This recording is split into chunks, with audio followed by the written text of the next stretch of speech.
ആശീർവാദിന്റെ ബാനറിൽ ജീത്തു ജോസഫ് സംവിധാനം ചെയ്ത ദൃശ്യം 3 കിടിലൻ സിനിമ. ദൃശ്യം 1ന്റെയും 2ന്റെയും സീക്വലായിട്ട് വന്നിട്ടുള്ള ദൃശ്യം 3 സ്പോയിലറൊക്കെ വരും എന്നുള്ളതുകൊണ്ട് നേരത്തെ തന്നെ കണ്ടത് വെറുതെ ആയില്ല. ദൃശ്യം 1ഉം 2ഉം നൽകിയിട്ടുള്ള അതേ ഇമ്പാക്ട് ദൃശ്യം 3യിലും നിലനിർത്താൻ സംവിധായകന് കഴിഞ്ഞിട്ടുണ്ട്. ഫാമിലി ഇമോഷൻസിന് കുറച്ചുകൂടെ 1നെയും 2നെയും അപേക്ഷിച്ച് പ്രാധാന്യം കൊടുത്തിട്ടുള്ള ഒരു കഥാഗതിയായിട്ടാണ് മുന്നോട്ട് പോകുന്നത്.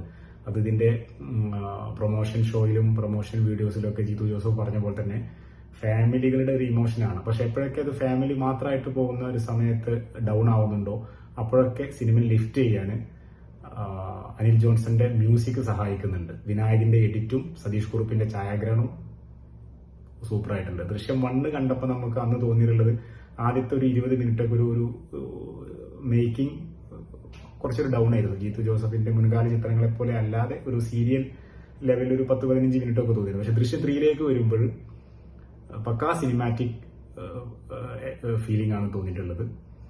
ജോർജ് കുട്ടി ഫാമിലി കുറേ നാളുകളായിട്ട് മലയാള സിനിമയിൽ കേരളക്കര ആകാംക്ഷയോട് നോക്കുന്ന ഒരു ഫാമിലിയായിട്ട് മാറിയിട്ടുണ്ടെന്നുള്ളത് സത്യമാണ്. അതുകൊണ്ട് തന്നെ സിനിമ അവസാനിക്കുന്ന സമയത്ത് ഒരു ചെറിയ ഹിന്റ് വേണമെങ്കിൽ 4ലേക്ക് പോവാം എന്നുള്ള ദൃശ്യം 4 വേണമെങ്കിൽ വന്നേക്കാം എന്നുള്ളൊരു സൂചനയിലൊക്കെ അവസാനിപ്പിക്കുന്നുണ്ട്.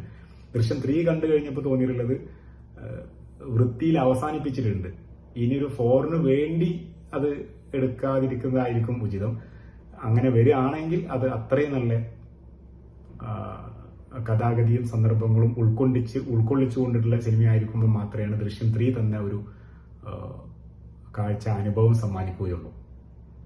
മുന്നേ സിനിമ കാണുമ്പോൾ 10-15 മിനിറ്റ് കണ്ടാൽ തന്നെ നമുക്ക് ആ സിനിമയുടെ ഒരു ഗതി മനസ്സിലാവും. പക്ഷെ ഇത് ദൃശ്യം 3യിലേക്ക് വരുമ്പോൾ കഥാപരിസരവും സന്ദർഭങ്ങളൊക്കെ 1ലും 2ലും നമ്മൾ കണ്ടിട്ടുള്ള ജോർജ് കുട്ടിയുടെ ഫാമിലി ആണെങ്കിൽ പോലും ഒട്ടും മുഷിപ്പിക്കാതെ ബോറടിപ്പിക്കാതെ ഇന്റർവെല് വരെ കൊണ്ടുപോയി നിർത്തി ഒരു ചെറിയ ട്വിസ്റ്റോട് കൂടി നിർത്തിയിട്ട് ഇന്റർവെല്ലിന് ശേഷം കുറച്ചൊരു ഫാസ്റ്റായിട്ട് സിനിമ പോകുന്നുണ്ട്.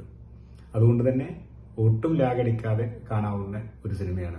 ഓഫ് കോഴ്സ് ജോർജ് സീക്വൽ സിനിമകൾ എടുക്കുന്നത് ഭയങ്കര ബുദ്ധിമുട്ടുള്ള കാര്യം. മലയാളത്തിൽ അങ്ങനെ അധികം സീക്വൽ സിനിമകൾ വന്നിട്ടില്ല. സേതുരാമയ്യ CBI സീരീസ് സിനിമ ഒക്കെ ഒഴിച്ചു നിർത്തിയാൽ ഏറ്റവും ഐക്കോണിക് ആയിട്ട് മലയാള സിനിമയിൽ നിൽക്കുന്ന ദൃശ്യം ജോർജ് കുട്ടി ആൻഡ് ഫാമിലി മലയാള സിനിമ ഏറ്റെടുക്കുമെന്നുള്ള കാര്യത്തിൽ സംശയമില്ല. നന്നായിട്ട് എൻജോയ് ചെയ്ത സിനിമയാണ്.